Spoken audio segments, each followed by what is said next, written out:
อีแล้วก็อเมริกานะพอกลับแล้วฮิปูแล้วตักเลอแล้วตักเลอเนี่ยเวลาโอราสโนมอแล้วมาบ้าวอะไรนะมาพอกลับแล้วฮิปูเอ็กซ์ไซส์เดมาจำมาเยเดแล้วฮิปูพอกลับแล้วพอกลับแล้วฮิปูมั้งปะแกเนาะเนี่ยจะจริงๆแล้วเนาะพอกลับแล้วฮิปูสเปซปาพอมันได้เรียกว่าพอมิวพอคือพอไหน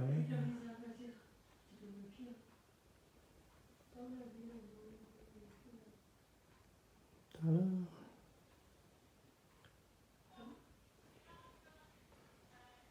จันเด็กคนนี้ละ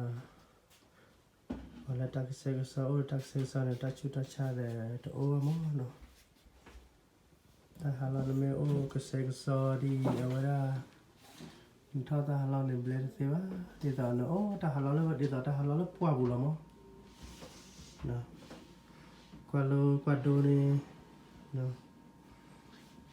นี่เราไปหาว่าไปที่ว่าว่าเป็นยาในตลาดตัวเราขาวอุตคามเนาะอาเซียบโลตาหาเราปูนเลยเนาะนะซื้อเนาะเพย์ปลาเราก็พิฆาปลาเราตัดดอกกุยเราครอบพลอจุพลอเนาะเพย์เนาะด้านนี้คนเนี่ยปักบ้ามันเราตั้งเซ็กซ์สมอเนาะก็เลยตาหาเราเมกซอดีเนี่ยเนาะถ้าตาหาเราเนี่ยเบลด์ตีเลยเนาะแต่ในคนนี้เปิดให้ดูเรื่องก็อเมริกาลีตนนนี่เนาะตนนนี่ที่นี่เนาะถ้าเด็กเอาโอ้เลยลูกค้าได้ดีหรอกเนาะมาทอราไปต่อที่เจ็บพวกมันเนาะถ้าเซ็กซ์เนาะมาทอราไปที่เจ็บพวกมันเนาะ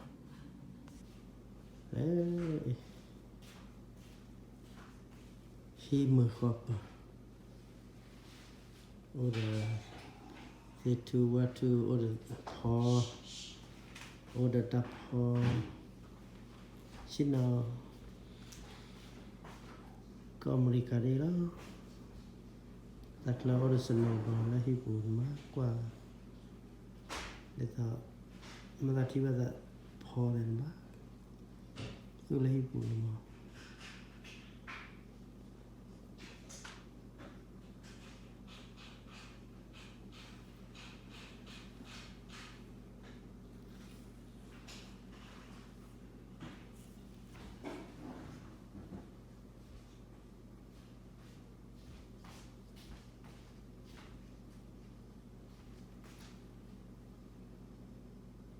แล้วซาลาบูเลเวรู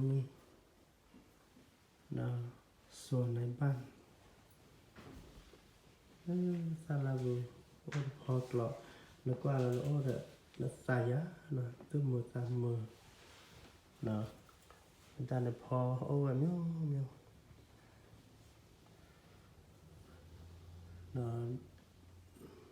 แล้วก็อเมริกาเด้อตา